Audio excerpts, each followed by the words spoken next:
Wait, so Libra launched a blockchain, but it might not actually be a blockchain. So we had a post, claim that got posted in the app saying Libra is not a blockchain, and people were debating it, and I found it interesting. So the argument is that Libra is not technically a blockchain, and their own technical white paper alludes to this fact. We pull up the white paper. They do call themselves a blockchain. They say the Libra blockchain. The Libra blockchain is a decentralized programmable database, blah, blah, blah, blah.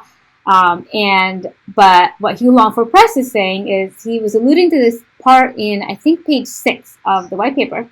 And they say this in the Libra white paper, where they say there's no concept of blocks of transactions in ledger history.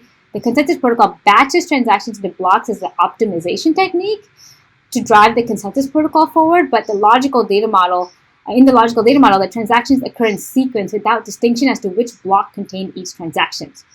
And I dug into this a little bit more, and they kind of start to talk about it further on page 12, where they say data structures in the Libra protocol are based on Merkle trees and are inspired by some of the other blockchains. If you don't know what a Merkle tree is, I kind of talk about this in my How Does Ethereum Work Anyway article, starting around somewhere in the middle. And I gave even a diagram of this. And this is kind of the basic architecture of a Merkle tree.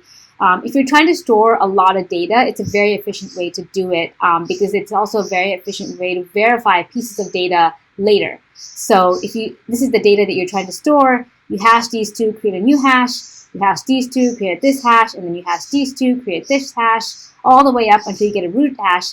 And then all you need to do is store the root hash in order to verify any place of the data at the leaf nodes.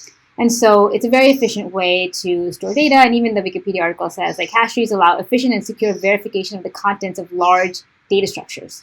So blockchains like Ethereum and Bitcoin use Merkle trees to store a lot of their data. So if you look at the block header of Ethereum, they use Merkle trees to store their state, transaction, and receipt data because it's much more efficient. All they need to store is the root hash, and then later, if people want to verify parts of the data, they still can.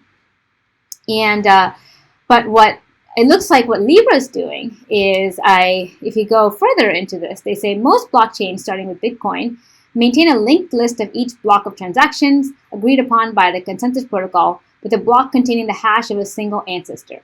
This structure leads to inefficiencies for clients.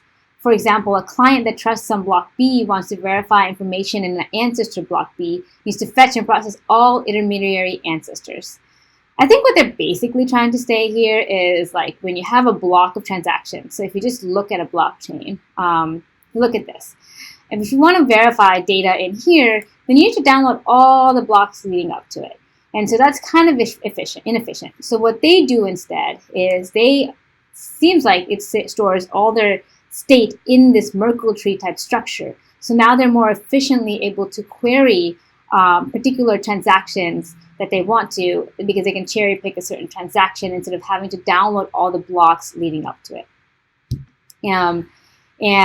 So technically, Libra is not a blockchain, at least not the way they store the state, but they do use blocks for consensus. And what that means is, it looks like what they're doing is transactions are happening, and they're grouping those transactions into blocks, and they're allowing validators to validate blocks of transactions. But then once those transactions are validated, they're storing those in a Merkle tree structure sequentially.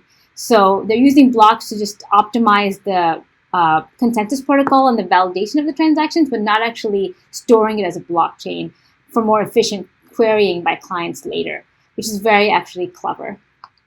And so Libra's technically not a blockchain. And then we actually had a challenge argument come in that said, look, technically Bitcoin and others are not cryptocurrencies because a currency is a legal tender, but none of these are legal tenders. Moreover, we use the term crypto to talk about cryptocurrencies as if cryptography is the greatest part of this whole thing, but really it's game theory and economics. So, he kind of says, I don't think we should get this technical. He's like, as long as the definition of something is accurate, as long as most people generally agree and believe it to be accurate. And so he's like, let's just call this a blockchain. And furthermore, he thinks, think I'm wrong, then try to go back and correct all of science to be exact in correctness, as opposed to the use of abstractions. Clever and strong, good argument. But overall, it looks like Libra's not technically a blockchain. It does store the data in this logical data structure as a sequence, but it does use blocks. So I wonder what you think. Do you think Libra should be considered a blockchain or not? Let me know in the comments.